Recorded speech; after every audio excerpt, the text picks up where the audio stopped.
Hello, hello, everyone. Hey, Brian. Okay. Hey, how are you? Doing well. We appreciate everyone joining in. I know we got some folks coming from other sessions and stuff, so give it just like one more minute for everyone to load in. But I'm looking at chat. I see some familiar names in here, so I'm super excited to talk about game development and esports all through the lens of entrepreneurship, right? So just about 30 seconds, and then we'll dive into it. Oh, All right. Well, I'll go ahead and start with the formalities here. Hey, everyone. Thanks for joining us. My name is Chris Scroggins. I'm CEO and co-founder of Esports Development Growth Enterprise and academic director of esports at West Virginia University. Uh, but that's not what this is about today. It's about these fine gentlemen in the room and the amazing organizations that they've been able to build. And so you should be here for Fireside Chat on crafting success, entrepreneurship, and game design in competitive esports. If you are not here, I'll treat it like the first day of class at West Virginia. Please silently leave the room. No one will judge. But if you're in the right spot, we appreciate you joining us. And I think that we have some really awesome conversation ahead of us. Uh, with that being said, today we're joined by Josh Lambert from Gnome Gamers Youth Esports Facility and Brian Johnson from Lort Games. Uh, Hey, gentlemen, thank you for taking time out of your busy schedules to come kind of shed some insight on entrepreneurship in the gaming industry. Absolutely. Thank you for having me. thanks so much for having us. Of course. And so, where I want to get started is some introductions. And obviously, we want to hear from both of you. In these intros, would love to kind of hear maybe your personal, professional background and journey to how you got here. And then also your organization or your company's journey as to, you know, when it was founded and kind of how long y'all have been working towards your goals. Josh, you want to go first, man? Sure, I'll go ahead and go first. So my journey to the esports world has been definitely probably a different path than most. I've been in the United States Army for the last 21 years. I actually retire in about 6 to 7 months. I can't wait for that journey to be over and move on to the next thing. I kind of fell into, so with my background in the military, I do counterintelligence, but I specialize in like cybersecurity and digital forensics. So when I came over to esports, it was about 4 years ago. I was just looking to start a business. I've always liked video games. I stumbled across this thing called XP League. And through XP League, I ended up opening my business of Gnome Gamers. So XP League is the league at which we play esports through, like competitively. And at Gnome Gamers, what we do is we take 7 to 17-year-olds and we put them into a competitive esport environment. So we treat it just like traditional sports. So the kids come in once, twice a week, practice hour, hour and a half. And then we play games against other people every Saturday, just like a recreational sports league does. It's a great opportunity. We started off with like 10 to 12 kids, and it was just because my kids are homeschooled and I was trying to buy them friends, if we're being honest here. And I was started off as like a business venture. I thought I was going to make money, so on and so forth. And while I do make money, I have lowered my costs significantly to kind of run it at cost because I want more and more kids to join. I think this is a great opportunity for those who don't play traditional sports. And also now with colleges offering full ride scholarships for esports, it's a great opportunity to help kids get into that further opportunity. So now our facility is up to about 65, 70 kids. We're playing Minecraft, Roblox, Valorant, Fortnite, Rocket League, Overwatch, and we're getting kids with special needs and kids that are your everyday kids as well, playing esports. And that's kind of where we are today. Awesome. Well, thank you for your background and congratulations on retirement soon, Oh, right? thank you very much. I can't wait. Of course. Brian, love to hear your journey. Sure, yeah. So back, I used to work for Electronic Arts for quite some time. I spent about 8 years there working at a studio called Mythic Entertainment. We worked predominantly on massive multiplayer online games, such as Warhammer Online. I also worked over at BioWare for a little bit, working on Star Wars: The Old Republic. So most of my career up to that point have been focused on larger, massive multiplayer online, non-competitive type games. Although Dark Age of Camelot, one of the games I worked on, had a very strong PvP element. I left the game industry at that point for to go after security, oddly, Joshua, where I built a cloud security company called DiviCloud. I did that for about 8 to 9 years. We sold the company in 2020. We grew the company to about 100 people. roughly about $15 million in annual recurring revenue. And we're able to sell the company off to a strategic buyer. And that entire time I was doing that, while I loved it very much, and it taught me how to become and be a CEO, I think mostly the entire time I was just thinking to myself, I want to get back to games. And so when the company sold, I called my now co-founder, Rob Denton, who was the founder of Mythic Entertainment, the game studio I originally worked for. And I said, look, you've built a company and sold a company, and I built a company and sold a company. Why don't we go build a game studio together? And so we decided to go and build a game studio focused on called Lore Games, and we're focused on creating sandbox cooperative multiplayer experiences akin to Valheim or some Satisfactory or any number of the different sort of like builder sandboxy crafty PC games. Our current game is a PvE game, but we'll ultimately introduce PvP to create a little bit more of a long tail to the game. So the studio we have right now is 20 people. We're based out of Arlington, Virginia, and we have plans to grow into a multi-studio label, each studio focusing on a subgenre in the game industry. Awesome. Yeah. And thank you for that. Brian, just for the people in chat, can you describe what PvE and PvP is for those folks? Sure. So PvE is players versus environment. This tends to be just you yourself or you and your friends playing together, and really you're just fighting monsters, or if maybe you're playing against just computer NPCs, non-player characters, versus PvP, which is player versus player, which is traditional. You're gonna see that in Fortnite and so on and so forth, where you're actually fighting against other real people. Awesome. Thanks for the clarification.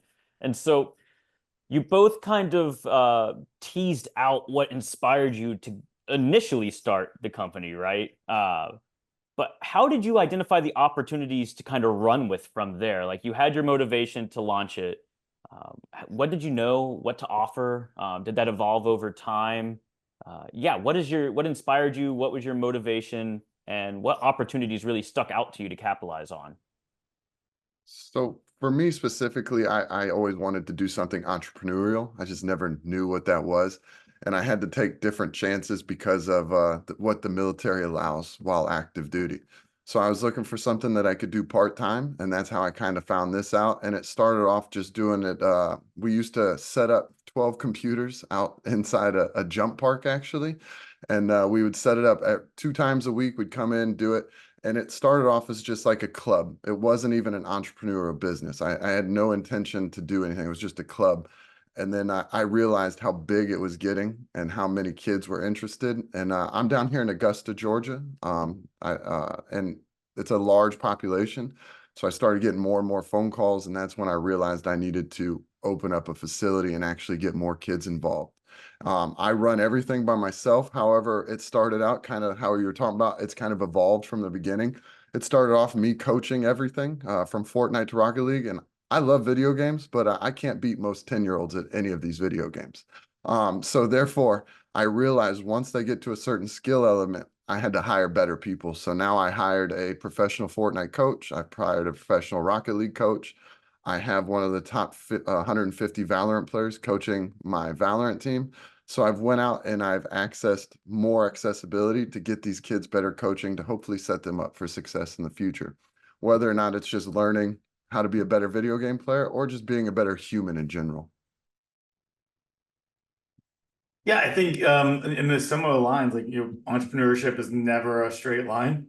It's always very much a little bit of a wandering. And I think sometimes in talking to other entrepreneurs, I'll refer to it as the art of strategically flailing, because it just feels like you're just trying to stay above water a lot of the time. And that's actually an important part of the process, because what I can tell you almost without hesitation that every business, when it starts, has two fundamental problems. One, their idea is wrong, and two, their budget is wrong. And that's okay, because you'll figure both of those things out. The most important thing is just to get started. And I know it sounds easy, but sometimes just putting one foot in front of the other is the hardest thing to do. But I think be comfortable with the idea that your idea is not exactly what it's going to be when you're done.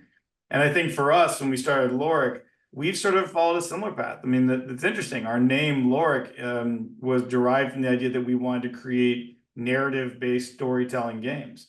And we are doing that to some degree. But as we went along our journey, the game we started to develop, we had no intention of doing PvP in our game. We very much wanted it to be, we thought COVID reminded players what it was like to play with a small group of people and enjoy a more intimate experience with your friends versus what we had spent most of our careers building with these massive worlds where you have thousands of people that most of them are just window dressing and you're really just with your core friends. So we really set out to build that cooperative, small, intimate experience and then do it with storytelling.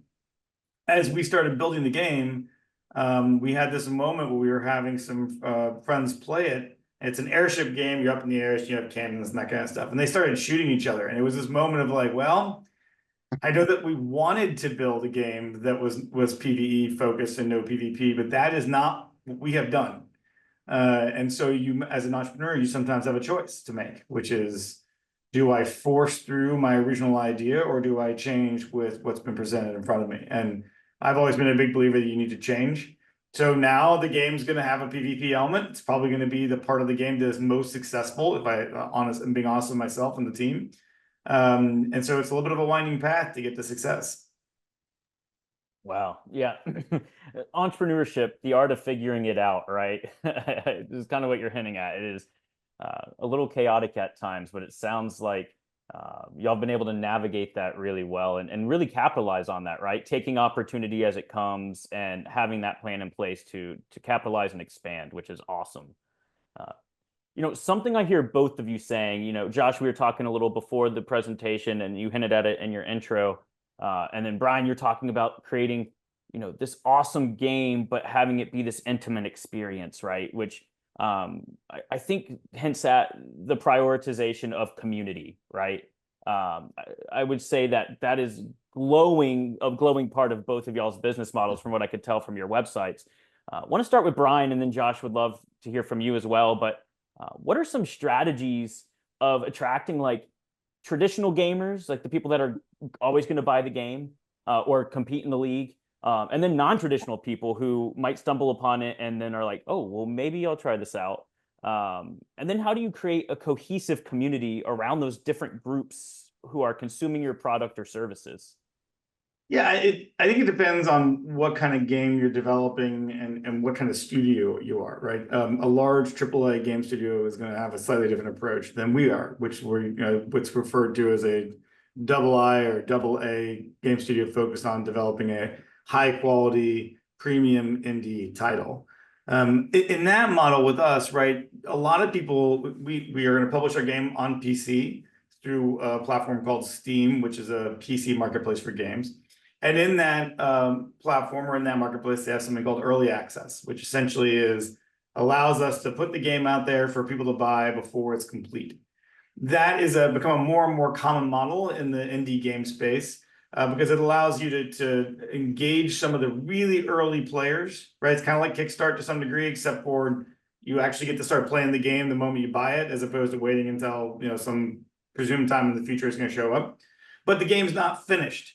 And so oftentimes at the early stage of that process, the community you're developing are people who want to build games or want to be a part of that process, but for any number of reasons don't or want to do it professionally or can't do it professionally. For example, as Josh had mentioned, from a military perspective, building a game is a full-time job, right? It is something you must commit yourself to 16 hours a day to make progress.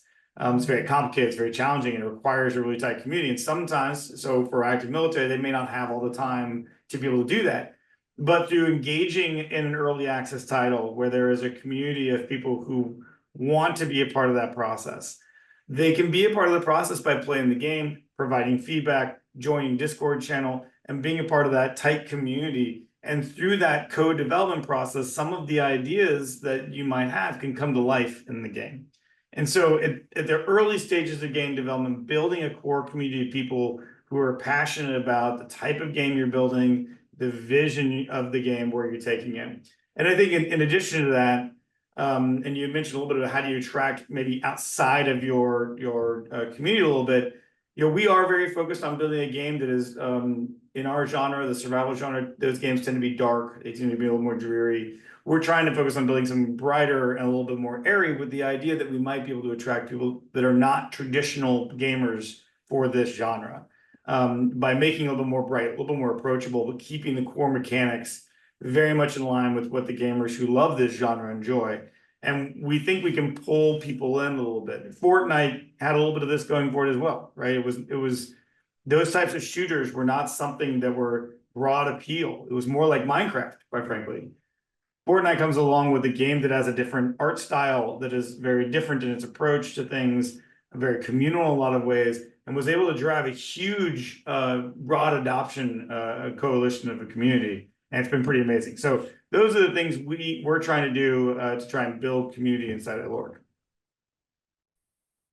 So as far as what we're doing with the community, I go out, do a lot of outreach programs to explain kind of what esports is and how it's not the devil.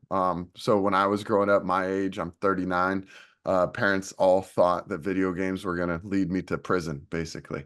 So, so now we're trying to break that stereotypical thing. And when I get parents in or kids into the facility, one of the big things for me is I tell all the kids that I'm here to get them esports scholarship. I want to get them better at video games. And while that is true, we are going to do all those things. It's very hard to do at the same time. But when I talk to the parents, as far as getting the kids in, it's more about, as a parent myself with kids in it and not friends that have kids in it, it's more about the community aspect of it. Because nowadays, a lot of kids play video games and they sit behind their computer or PC with headphones on and they have no face-to-face interaction with anybody else. They do that for 12 to 14 hours a day.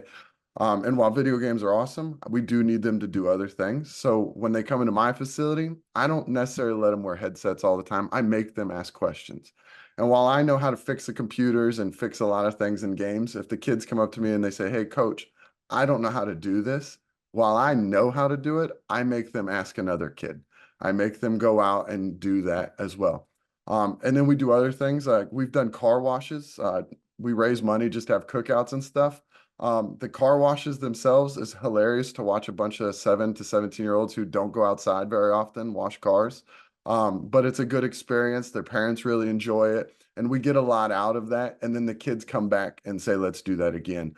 We actually just had Hurricane Helene came through, wiped out a lot of things here in Augusta. We were without power and internet for about 2 to 3 weeks. And I still held practice at my facility. We couldn't play video games. We ended up doing like board game nights. And one of the craziest things that came out of that is all the kids came up to me and said, "Josh, can we do that like once every couple months?" It was weird for me to hear them say, "I love the video game aspect of what we do, but it was really cool for us to just sit down, hang out, and play some board games." So now it's something I'm going to implement into my business that I had literally no intention of doing for a long time. Wow. No, kind of like what I love about it is the focus is on community. You're building community maybe in completely different ways, but the end goal is still the same, right? Which Yes, is sir. really cool and kind of hints at, like you're saying, Brian, the road to entrepreneurship is ever winding and you're just kind of navigating it day to day. So no, that's awesome. But something that Josh, you just brought up, and I didn't have on my questions, but I think it's a great question. And I want to start with you, Brian, is as an entrepreneur and game dev, do you ever face criticism about, oh, well, video games are a waste of time, or like, oh, you're building something that are going to, be detrimental to the youth? And same with you, Josh. It sounds like you face some of those stigmas and negative stereotypes around it. How do you combat that? I mean, y'all are CEOs, owners. You have poured your heart and soul into this. How do you take a step back and explain kind of at the core the benefit of it? Yeah, it's a great question. And Josh and I are sounds like roughly the same age. I grew up also playing video games. For me, it was a mod for Quake 2 called Action Quake 2. First person shooter, very fast paced. And my parents had a similar reaction, right? But I joined a clan back then, and that became a core group of my friend base, was people I'd never even met before, right? And that transcended for years.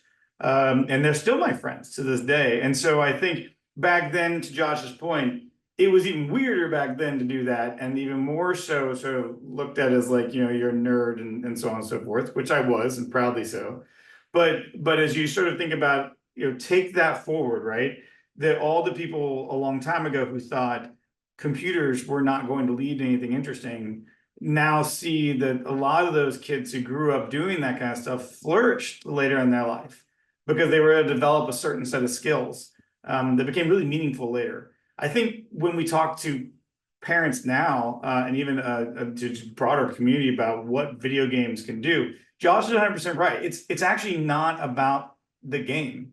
It is about being with like-minded people and the conversations that you have. Like I remember sitting around when I was younger on these servers, which had this interesting, because everything was a modem at the time, you really tend to join servers that were geographically close to you because of ping or latency for the game.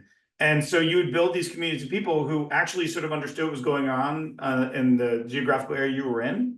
And so it gave you something to talk about. And like what high school you go to, that kind of stuff. And you started to build these friendships. And I remember sitting in game for hours, not even playing the game, but just sitting in chat and talking. And I think that making those connections with people who are like-minded is no different than any other sport or any other club that you join. You are with people who are like-minded, who share your same values, who are interested in the same things. And that building that kind of relationship can build a tremendous amount of confidence, especially in younger kids who are struggling to find themselves, trying to figure out where they belong. The reality is, we all know as adults, as you grow up, you overcome a lot of things. A lot of things you think are important as a kid become less important as you get older. But I think there are some core things that matter, and that is finding yourself and developing confidence. And building a community of any kind, whether it be games or sports or esports, can help you develop that confidence. Games are just a conduit for it. And so I think as we focus on that and focus less on the nerdy parts of like you're just staring at a screen, sure you are, but you're also then getting up later and you and your friends are joking about all the stuff you did and you're developing that relationship. And I think that's really the key part of it. And I think you said a key part. It's about getting with like-minded people. When I get I was talking about it with Chris earlier.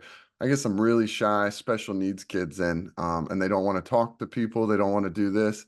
And I approach it very different than some other people in our space. I treat all the kids exactly the same. I treat them as adults. And what eventually happens is now those kids that were super shy, I can't get them to quiet up or shut up just to be blunt. I can't get them to quiet, which is awesome for me. And then they come in, they'll be like, I like this game. I like this game. I don't like your games. I'm weird. And I'm like, dude, be weird. It's okay. Like, you're going to be successful if you just drive forward and go on with what you like. You don't have to fit all these standard stereotypes. One of the things that is a struggle for me is those parents. We were talking about like, is it safe? So some parents, I'll do some boots. Sometimes some parents will come up to me and be like, hey, my kids, I'm never going to let them play video games. Why do you do this? And I said, well, maybe this just isn't for you and your kids then. Like, I don't try to combat them. I try to tell them from my point of view, which shout out to American Military University or APSU. I went and got my degree in esports with a specialization and minor in coaching the youth. And the reason I did that is so now when I get that question, I can say, look, I have a degree in this. It is legit. It is going down. And here's why it's good for your kids. I don't try to convince them or change their mind on the spot. However, I do give them a different aspect and a different way to look at things. A great example is my son. He was 10. I forced him off controller. I said, you're no longer allowed to use controllers anymore. And he started using mouse keyboard. He cried. If he was here, he'd tell you there was tears shed. But now he's 12 and he can fully type. And it's all thanks to video games. I did not teach him. We never put him in any classes, and he can type better than I can. And he doesn't realize it. I'll tell him to type something and he just starts going. I'm like, oh man, dude, that was amazing. So the STEM aspect of this is also a great thing, and hand-eye coordination, a lot of things. I don't know if you guys recently seen it. There was a study done on surgeons. Surgeons were done with a study, and they use basically a computer program to go through the heart and the veins and so on. And it came to find out that most surgeons that do better at that grew up playing video games. They had a lower failure rate than the guys who didn't play video games. So it is a minor stat and a minor thing to talk about, but it does show that there is a big benefit in the playing of video games. Look, just to jump on top of that, I think that That's exactly right. I mean, I'm dyslexic, massively dyslexic, and I have other a laundry list of learning disabilities. And for any parents out there who have kids that have those kinds of things, computers and video games can be a great way to channel energy that sometimes otherwise would be very challenging to them. And in my case, growing up, I have something called dysgraphia, which makes writing very, very challenging. Typing turned out to be a relief. Not only like physically, I was getting headaches because of writing, but it also allowed me to spell better because it became more about muscle memory of spelling and less about having to spell words. And again, it's one of those things where, like, as a parent, you're like, oh, they got to learn how to spell this way. And then you realize later in life, like, I can't spell half the words that my kids can spell now. And, but my muscle memory can. And so it doesn't really matter, right? I think the other thing to add into that, is that sometimes it's not the thing you're doing that is the skill you're going to develop. It is the values it puts in you. Video games are about curiosity. They're about exploring and playing and solving problems. I got started programming because I wanted to build a mod for the game that I was playing. That skill translated and changed my entire life. And I would never have had the opportunity to discover it if someone had just sat me down in front of a computer and said, go build something. I would not have even known where to begin. But because I had something I was passionate about, people around me who understood why I was passionate about it and shared my same values that were my friends, and I could show them this cool mod I built, it changed everything in my life. And so I think to Josh, to your point, like, as we think about how to counsel people around us about the values of this, sometimes it is good to talk about that video games aren't the goal. They are just the seed that can lead into so many other things. Wow, so much to take away from that. And yeah, I mean, just to chime in, my son is 8 and he's learned financial literacy and investing because he wanted microtransactions in the game he plays.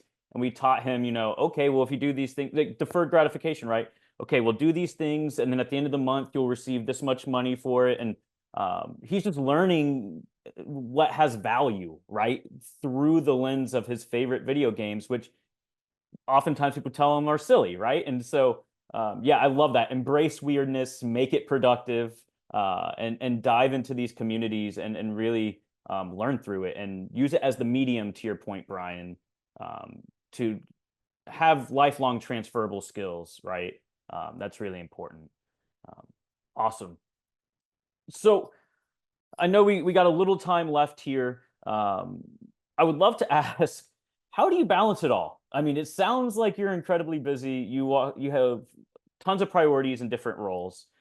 So how do you find enough time for everything? And especially, how do you navigate work-life balance as an entrepreneur in esports and game development?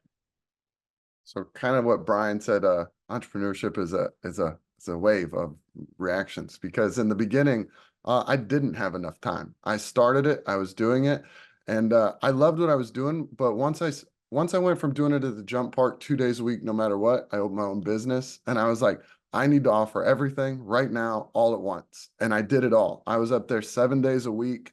I was killing myself like nonstop. And then finally, my wife, who runs a business as well, was like, you need to figure your schedule out. You need to become better at what you're doing. So at the risk of losing a lot of clients, I said, look, we're canceling like 4 of these days. I'm going to combine it into 3 total, and we're going to go from there. And because of the community that I had built, a lot of the parents were like, no, Josh, we love you. This is what we're going to do. Thank you for making this easier. And luckily I didn't lose any clients. So therefore we put it down to 3 days. I fixed my work-life balance. I could probably have up to 140 kids at my business. The problem is I still want to be happy and doing it all myself makes it tough. I do have some parents that volunteer to help me out. Like I go on vacation next week. I have some parents that come in. They're wonderful with the kids. But one of the benefits, I talk about this with everybody that ever asks me about my business. The huge thing about my business and the worst thing about my business are both the same thing. It's built on me. The business is built around my personality. It's built about the way I talk to the kids. It's built about how I deal with the computers. Because I've tried to hire people, and I have hired people, but I keep hearing the same thing. They're not as good with the kids. They don't know how to fix this. They don't know how to do that. So while it's a huge benefit for me, because all the recommendations, I don't even advertise anymore. Everybody I get is referral based now. So I get it, and they all come for me. Like I said, I'm not trying to sound like a big head here, but that's what it comes into. They want my interaction with the kids, and it's a huge thing, but it's also the downfall of my business at the same time. So to answer the question, I'm sorry I went long-winded. The answer to the question, you just have to figure out your schedule, your mind, and to figure out how to work it all. Because I do full-time military, which is 8 to 9 hours a day. And then I turn around and do this. I put 30,000 miles on my car last year just by driving to from my business, to and from work, to and from kids' sports. So to answer your question, you just kind of have to figure out where it is that you want to be happy and put your time and effort into that and make it work. Yeah, I'll second that. And actually, I had to learn this lesson a little bit the hard way. When with my last company, when I started, my wife got pregnant or was pregnant. We found out a week after I quit my job to start the company, which put a little fire in the situation, right? Like, you got to make this work because you have a kid. For the first 2 years of my daughter's life, I was not particularly present. And I had this moment where I came home one day and she came running down the hall, and she started talking, and she said some, like, a full sentence or something. I can't remember exactly what she said, but I had this moment of realization that, like, I was so stressed and so focused on work and job and being an entrepreneur that I had just completely closed out the other part of my life. And it was this realization that that part of my life was going to go on with or without me. And I had to make a choice about where I wanted that to be.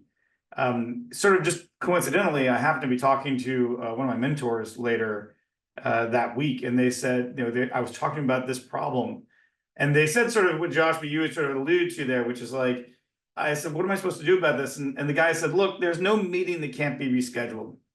There's no, if you're going to change your plans to accommodate your family, and you tell somebody, hey, look, I can't meet at 6 p.m. because I really want to have dinner with my family tonight, and that person says, well, then we're done here, you probably didn't want to do business with them anyways, right? Like, so it's okay.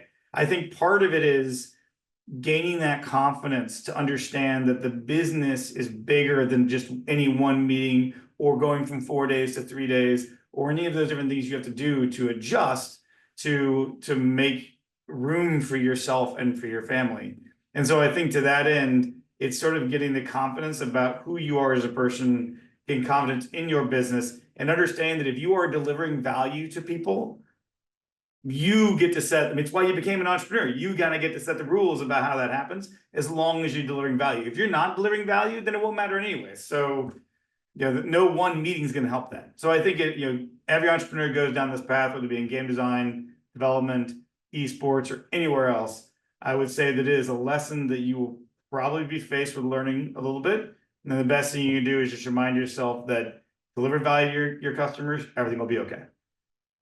Yeah. And value, what a powerful word in entrepreneurship, right? You're so right, Brian. And I think it's important that value is reciprocated, to your point, like whether that's you to your customers, your business partners to you, like understanding I need to go have dinner with my family, right? Like that's adding value to everyone's lives and interactions. And so, wow. And then in chat, what's interesting, Craig says, to Josh, you are the secret sauce, right? Because you were saying, I don't want to say like I'm best with the kids, but it's something that I've taught in esports marketing in the past about brand essence, right?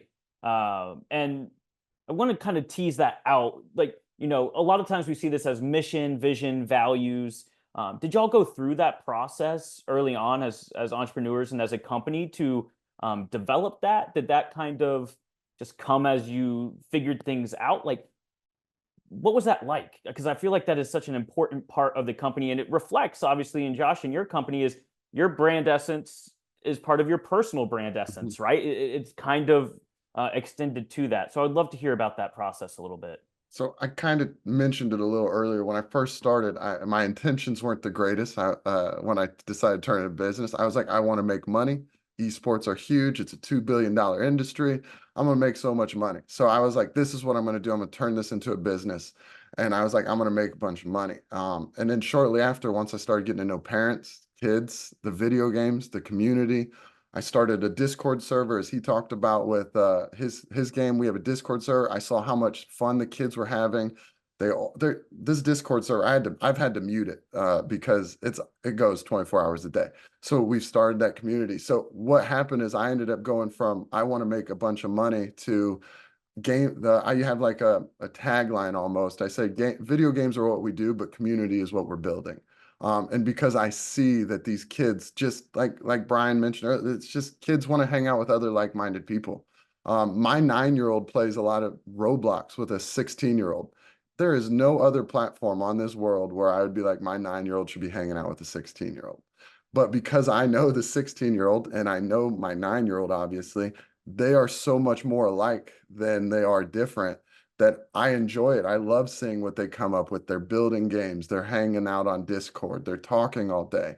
And it's just a great opportunity because the community is what has become the most important aspect of my business in the end. Yeah, I think that's right. I mean, I think that as we think about values of a company, or values of a community, someone once said to me that you can, in a company, you can have diversity in thought, and you want to have diversity in thought amongst your community, amongst the people around you, and have different ideas. For a community and for specifically a company, having diversity in values can be a little more challenging. Right, what people value and don't. And I think one of the things we always talk about is that we may have our company values, and we take those very seriously. That doesn't mean that other values aren't important and we shouldn't respect them. It's just what we've built here as a part of community and values. And for us, I think probably the most important thing the values play as you sort of go through defining the mission is, number one, it helps you make decisions about what's important to the company and what you're going to do. And sometimes as the company scales, that becomes even more important because as Josh mentioned, he is the secret sauce. And eventually, if Josh chooses to scale his business, start hiring people, the people he hires will need to represent that same value system, both to the internally to the community, but also externally to everyone around it. And those values are ultimately what help people make decisions, so that Josh can go have dinner with his family, whatever it might be. It is representing those values that help them make decisions. So while sometimes you hear people like, it's a mission statement, it's core company values, that's like boring MBA stuff.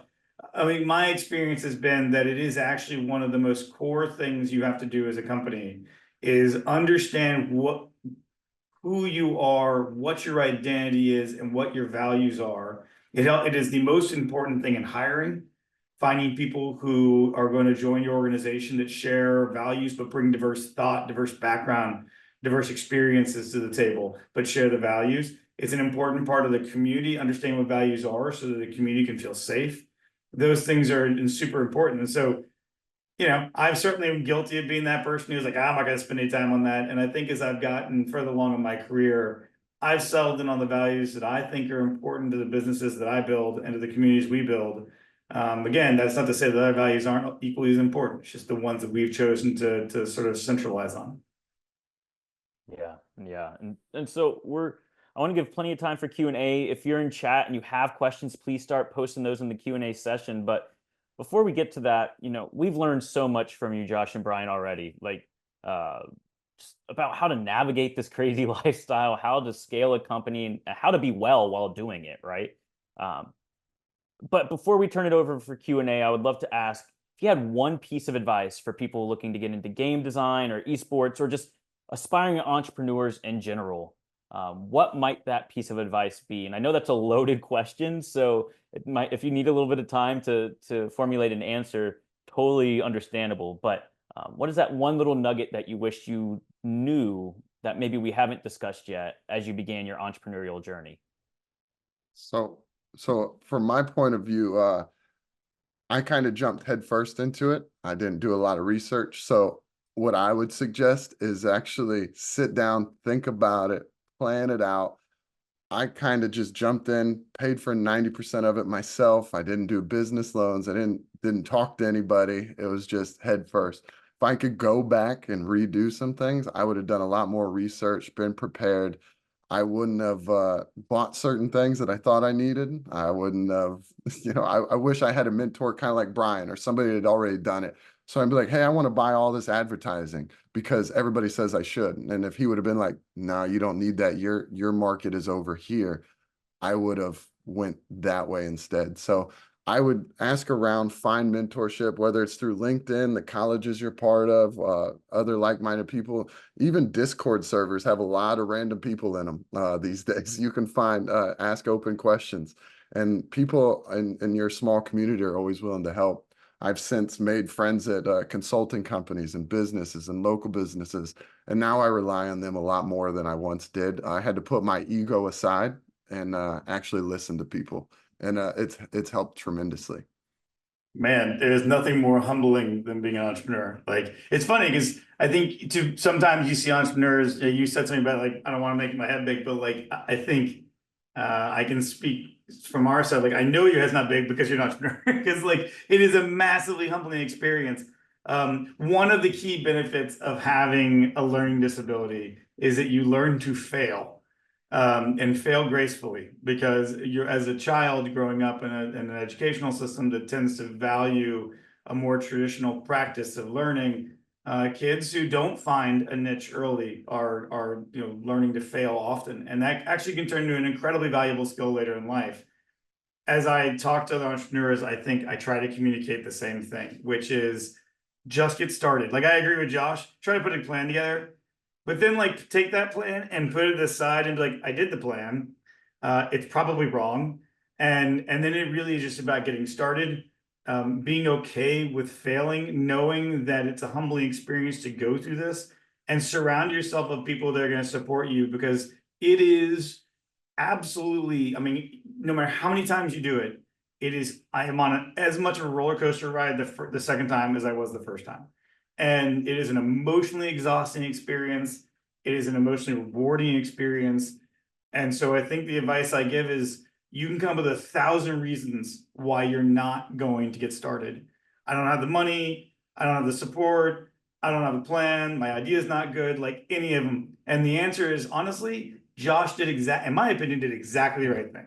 He just got started, and he learned, and it opened ideas. And that's, I think, the lesson I would leave with people is just, yes, do a plan. It's good to have a plan, right? 100%. But also just get started, and don't let anything get in your way.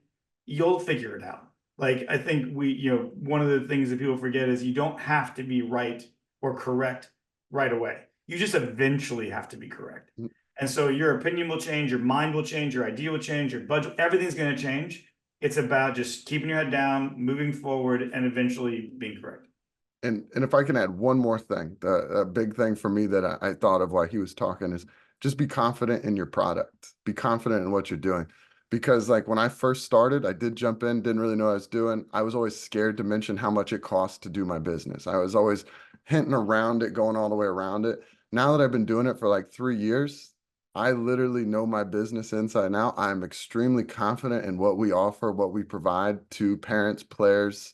And now I just come at them and I talk to them. And if they like what we offer, awesome, let's become a member. And I'm so confident that I tell people I get them to come to my business, and I tell people if I get them through the door, I know I'll get them to sign up because I'm that confident in what we do. So just be confident in what you're offering, what you're building, what you're getting into, and it goes a much longer way than being timid. Yeah, wow. So get started, be informed, have confidence in your approach, but know it's okay not to know the thing right away, right? Because if not you, then who? That's the whole point of entrepreneurship. And then at the end of the day, I love the piece of advice of, it's okay to be proud of what you've done as an entrepreneur, right? That's not a negative thing. It's what we hope to strive towards, right? Is creating something that we're ultimately proud of. And so thank you so much, Brian and Josh, for your insight. I would love to turn it over to the folks in chat. Any questions that we might have? I know we already had one during the presentation that I would love to cover with y'all. This comes from Adrian. When it comes to the team bonding aspect, how do you get kids to buy in? I struggle to get players to commit to non-gameplay. And Josh, I think I saw this pop up when we were laughing about the car wash experience, right? So how do you get that buy-in outside of the game? So when I first started, it was I would always try to put skill with skill. Like I would try to put the best players with the best players, so on and so forth. Short story, that didn't work. Good players don't always bond. So what we did is I would get them in group environments. I'd see which kids kind of connected with the other kids. And even if it wasn't a so good kid, I'd put them with a better kid. And what ended up turning out is the teams got better. So how I get the kids to bond is by playing group games together. I get them in there. I see how things are working, who gets along with who, and we move on from there. It's not always as easy as it sounds because, I mean, every kid, especially in Augusta, here we have a very large wage gap between families. You got a lot of wealthy families, you got a lot of poor families. So depending on how people have grown up and who's in their life, it's been a little bit harder for us to get buy-in from some kids than others. But for the most part, when I first started the business, it was very hard because I didn't even know the culture I wanted to create. I didn't know what I was doing. But nowadays it's a lot easier. So I'm 2 years removed from like building, 3 years from building that culture. So now, as I tell parents when they come in, I get a lot of kids whose parents say they rage quit, they yell, they scream, they throw controllers. And I tell them straight up, that's not going to happen here. And they're like, what do you do to fix that? And I say, I don't do anything. The kids monitor this space. If one kid starts acting up, I don't even correct most kids anymore. Other kids police other kids. And it's just the culture we've created of, we don't do that here. That's not how we act. And now everybody's bought in. So when I get it, it's a difficult question to ask because I don't really know how I fixed that. I don't know what I did to make that happen, but I'm very happy that that culture has been created. Yeah, awesome. Yeah, culture, right? At the end of the day, yeah. Uh, we have another question here. Um, to Josh's point about being the guy, there's quotes around the guy, and Brian speaking about the importance of identifying the right people who understand the mission. How have you navigated finding the right people to bring into the process who understand the vision and add value? It seems that successful entrepreneurs possess a unique skill set that contributes to success, but many struggle to scale and identify individuals who thrive in the entrepreneurial environment. So, what advice do you have for entrepreneurs who are looking to scale and surround themselves with the right people? Man, that is a loaded question. I mean, I still struggle with this. Like, I mean, it is an ongoing thing. I think the reality is that when I started my previous company, I wrote a lot of the code for the product. And as the company started to grow, we got our first venture capital investment, and we started growing. I was still really heavily involved in writing code. And honestly, it's because it's what my passion was. It's what I loved. And I couldn't see a world where that wasn't happening. I think as the company started to scale, I recognized that I was getting in the way because my time was getting separated between product and customers and sales and marketing. And so all of a sudden, unless I was willing to literally work 24 hours a day, my ability to move the company forward was getting in the way. I was legitimately preventing the development team from achieving their goals because they were waiting on me to commit some code. And finally, one of my mentors sort of pulled me aside and they said, what kind of CEO do you want to be? Like, what is you going to be? Do you want to be a visionary CEO? Do you want to be a sales-focused CEO? I said, you can still have that part of your business that you sort of have a foothold in, but you got to let go. Because in the end, if you can't allow other people to be your conduits, so you sort of sell your vision and your passion and share that vision and passion. Number one, your business will always be one note because it'll just be your passion. And going back to the diversity in thought is that they will, take your business in ways you never expected. And that can be a really good thing. It can be scary. It can be a really good thing. And I think, as I went through that journey, I stopped writing code for the company. And it was actually incredibly challenging. I went through like a 6-month depression. I drank way more than I should have. It was bad. And it was because I didn't know how to deliver value to my own company. And it was crazy because I was like, how am I supposed to do this? I think as I learned to become a CEO through that moment of what it meant to find people who are smarter than me, who are better than me, and understand that my skill wasn't always being the person who had to have the answer, but my skill was putting a team of people together that were better than I'd ever be on my own. That was a real learning moment for me. And it is incredibly hard to do because you have to find people who share your passion. But I would say, going back to how do you do that? Identify core values about who you are for us and we are all about curiosity, emotional intelligence, drive, and ownership. And those are the core things I look for out of people. And if we can find those core quality assets in a person, they're likely to be a good culture fit, and they're likely to drive the company forward. So finding people to partner up with who possess the same values as you do, who are willing to really drive the vision forward, and then being willing to let go, I think is probably the most important thing to scaling it. Being okay with the fact that you're going to walk away from work one day and you're uncertain how things are going to work out, but you trust the person that they're going to put all they have into it. I think that's how you get it done. And the more you do it, the easier it gets until you do it a second time, and it turns out you still have a lot to learn. And I struggle with that right now, actually. It's literally the thing I'm going through as a person. So can't say it gets any easier, but I think I know how to get it done. I just second everything he says. I've found out that I've had to let go a little bit, as he said. The different with my building a business is working with kids. So you got to find somebody that's not allowed to work with kids, but also you got to find somebody that actually likes kids. So therefore, it's been a little challenging because we are a business that works with kids. So I have to find somebody that the parents like, yet alone that the kids like as well.